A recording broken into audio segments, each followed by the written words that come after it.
Olá pessoal, nesse vídeo eu quero mostrar para vocês o primeiro circuito trifásico e como calcular o valor da carga, qual o valor de R e L que eu tenho que usar no ATP para demandar um certo valor de potência da carga.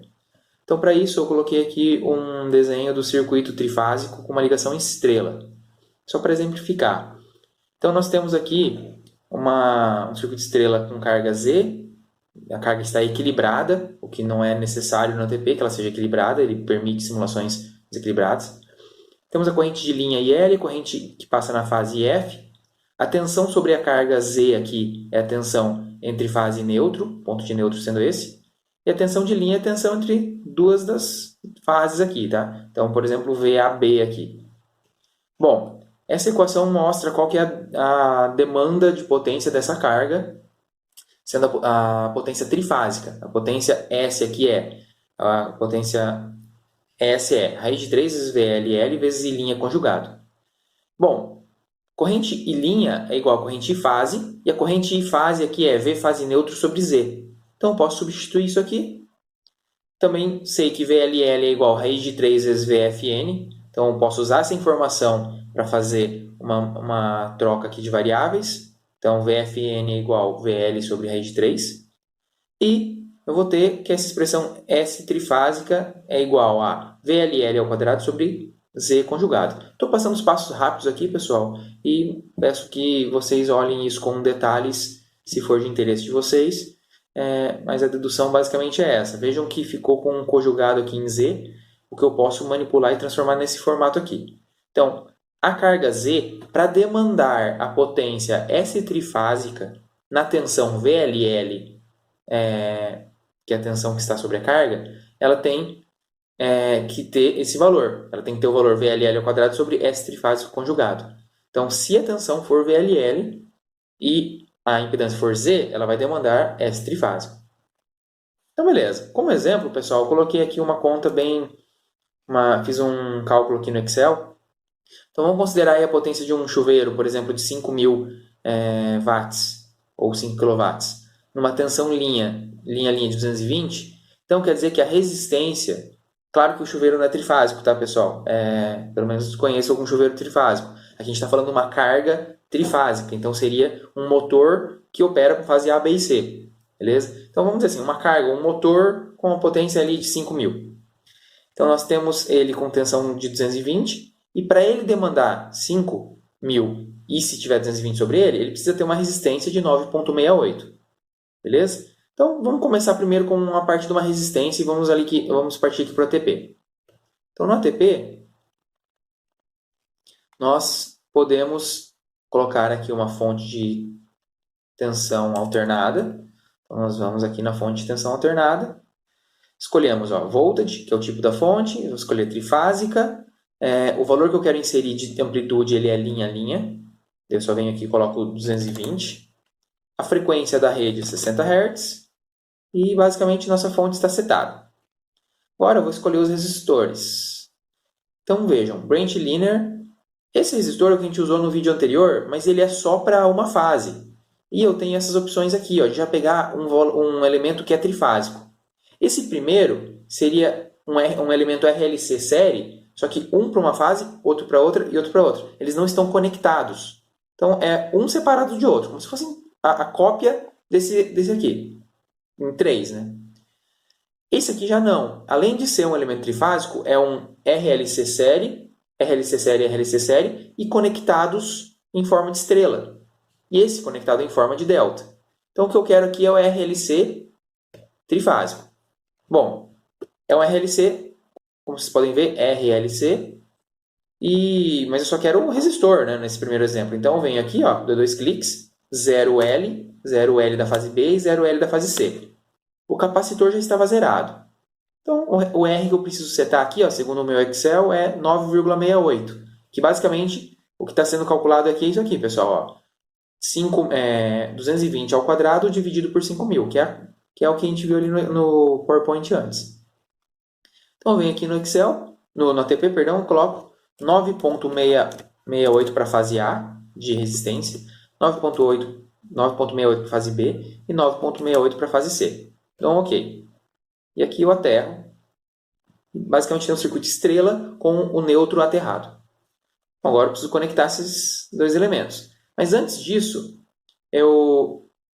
Bom, vamos fazer a conexão aqui direto, tá? Eu vou mostrar um possível erro aqui para vocês. Então, bom, o que falta aqui agora é medir. Eu preciso medir a potência para verificar se de fato está demandando aquela potência que eu calculei. Então, vem aqui no botão direito e tem uma parte que é o Power System Tools, elementos do sistema de potência. Eu não sei em que versão essa biblioteca apareceu. Eu estou usando a versão 6.3. Vocês podem ver a versão que vocês estão usando por aqui, ó, Help, e clicando nesse cara aqui, vai aparecer a versão 6.3. Então aqui, ó, venho em Power System Tools e escolho PQ e ainda escolho a medição PQ trifásica. Bom, vejam que esse bloco ele precisa de algumas entradas. Eu preciso entrar com tensão aqui e corrente aqui. Então eu sei disso porque eu dou 2 cliques e vejo, olha, aqui é um V e ele é um input voltage. Então, esse ponto tem que ser ligado para o ponto de tensão. Então, basicamente, eu quero medir sobre a carga, então eu conecto bem em cima da carga. Dou 2 cliques, esse, ó, input current, eu tenho que entrar com corrente. De que lugar? Da carga. Então, eu venho aqui e conecto aqui, que é o mesmo ponto. Vejam que, ó, o I é U de tensão e I de corrente. Essas são as entradas. E as saídas, tem uma barra aqui indicando que aqui é as saídas. Então, eu dou 2 cliques, essa é a saída de potência, output saída, P, e essa saída de potência reativa aqui, output. Bom, esse bloco, pessoal, é muito interessante porque, na verdade, ele é um models. Não foi, ele foi um models desenvolvido por alguém, não sei quem, que compôs essa biblioteca do Power System Tools. Então, se a gente dá 2 cliques, a gente vai ter alguns parâmetros a setar. Então, vamos guardar algumas informações. Primeiro, a gente tem que setar a frequência. A frequência, 60 Hz. Sample Frequency é a amostragem do sinal. Então, eu gosto de usar aqui, ó, um múltiplo da frequência fundamental. Vejam que a gente tem algumas outras entradas, como Scale V, Scale I e o tipo de algoritmo a ser rodado. Bom, e o nome do bloco é UI de tensão e corrente, to para PQ, potência ativa e reativa, e o trade trifásico. Então, é UI to PQ, trifásico, inclusive. E olha que legal, nesse bloco, se a gente clicar em Edit, a gente consegue abrir o código, porque basicamente ele foi feito na linguagem de programação Models. E aqui a gente tem o nome do Models, o I to PQ. Nós temos um comentário sobre o que é esse bloco. Os inputs, pessoal, V e I. Então, os inputs que a gente viu, ó, I1, 2.3 significa que é uma input trifásica. Esses são os inputs que a gente viu lá quando a gente setou e colocou o bloco. Os dados, data, o que o usuário tem que colocar nesse bloco para ele funcionar corretamente. Frequência, sample frequency, scale, algoritmo. Então, tudo que a gente viu naquele ambiente foi colocado aqui primeiro. A gente até tem um valor default. Então, default é o valor padrão que, se o usuário abrir esse bloco pela primeira vez, ele vai estar assumindo o valor de 50. Ele vai assumir o valor de 50 já de cara, e depois eu mudo se eu precisar. Outputs, potência ativa e potência reativa. E basicamente tem várias etapas aqui do Models, mas aqui a gente tem o algoritmo que é executado a cada vez que esse bloco calcula, faz o processo, todas essas linhas de código são executadas, que é a parte do exec do bloco aqui. Então vejam, tem um if, tem um for aqui, tem o Laplace, então tem uma função de transferência aqui. Então tem uma série de elementos. Vamos discutir os Models numa próxima etapa. Então aqui eu setei o meu bloquinho, que faz a medida, e eu preciso ver a saída. Então vejam, esse bloco é um Models. Então quando eu quero ver a saída dele, ela não é tensão, ela não é corrente, ela não é algo físico que representa essa variável ali. Então eu preciso vir aqui em Probe, e a hora que eu escolher o meu Probe, eu tenho que escolher um Probe Models, porque eu estou fazendo a medição da saída de um Models. Então eu clico Probe Models e coloco aqui, primeiro eu nomeio esse nó, vamos dar 2 cliques aqui e colocar o nome dele de P.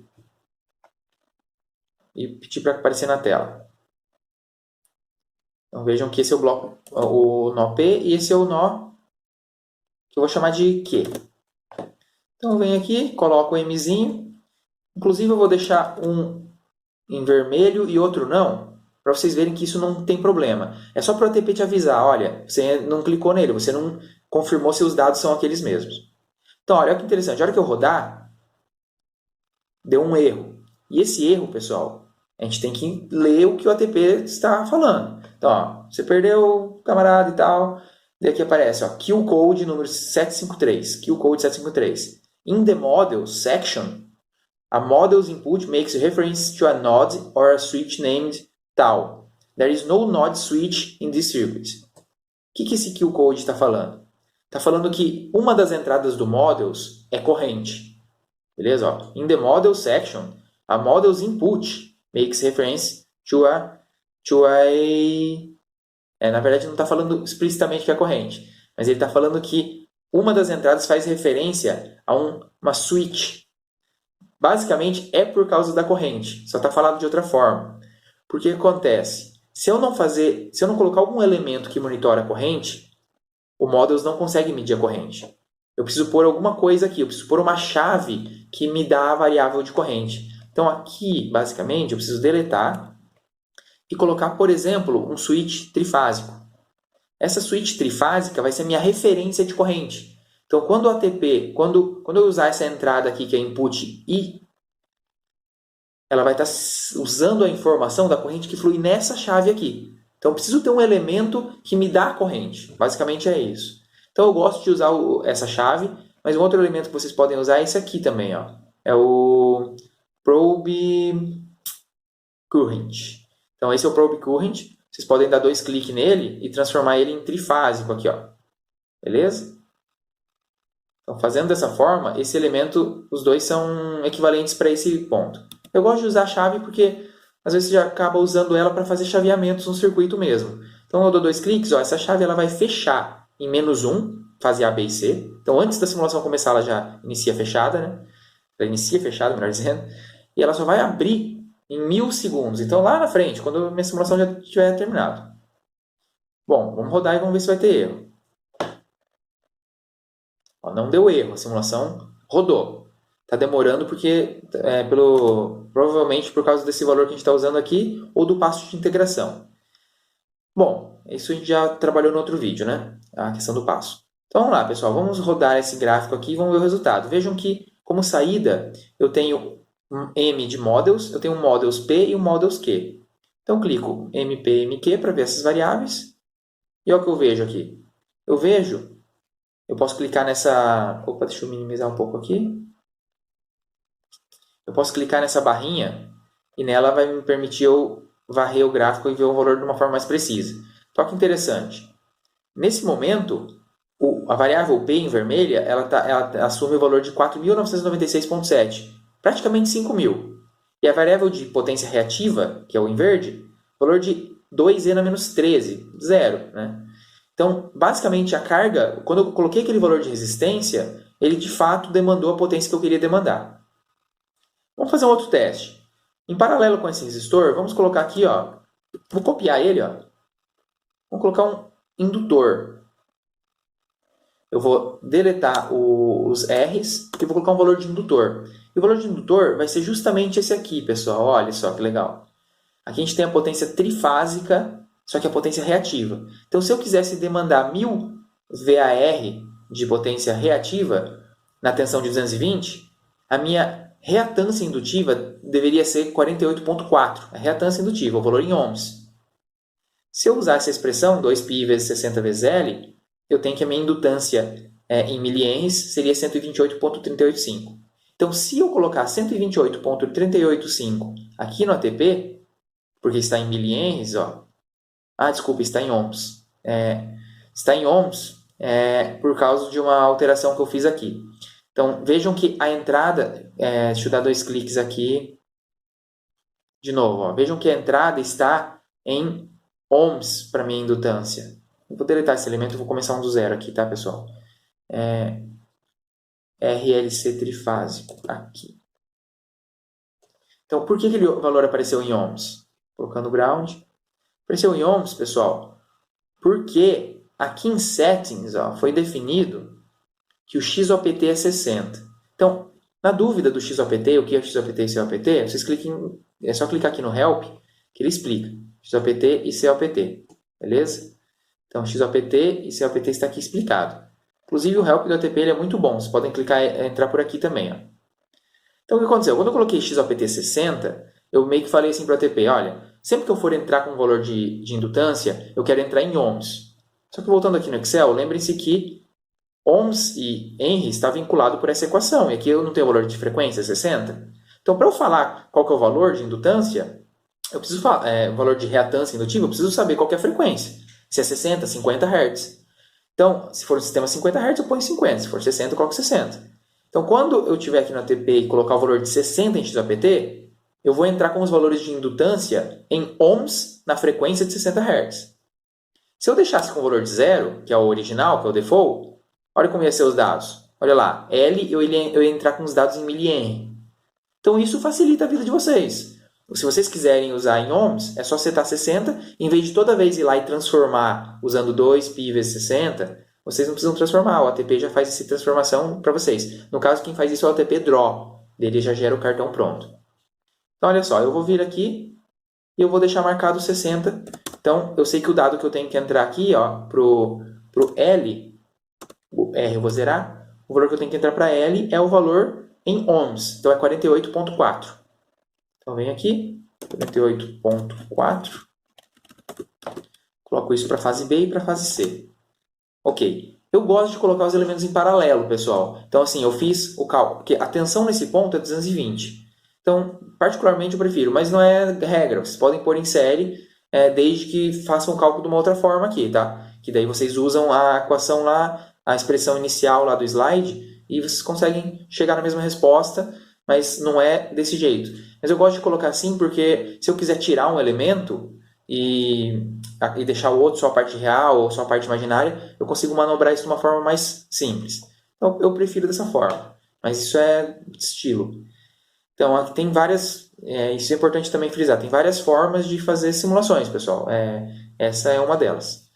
Então, aqui eu coloquei, então, tem um resistor e tem um indutor. Esse indutor foi calculado para demandar 1000 VAR e esse resistor 5000 watts. Na hora que eu rodar, ele vai fazer o processo de cálculo e vamos ver se de fato o meu gráfico, quando eu atualizo, ele muda aqui. Ó. Olha que interessante. Agora, a minha carga está demandando 5000 watts e praticamente 1000 VAR, que era o esperado. Ok? Então, nesse vídeo a ideia era mostrar uma primeira modelagem de carga. Fiz as cargas modeladas em paralelo. Vejam que dá para fazer elas em série, mas vocês podem usar esse elemento aqui de completo. Só que a forma fica um pouquinho diferente, é só usar a equação completa. Então aqui vejam que tem um RLC. Vocês podem usar essa expressão aqui para fazer isso. Mas particularmente, como disse, é uma parte específica, sim, tem várias formas de fazer. Então eu acabei fazendo em paralelo aqui nesse vídeo. Beleza? Então, muito obrigado.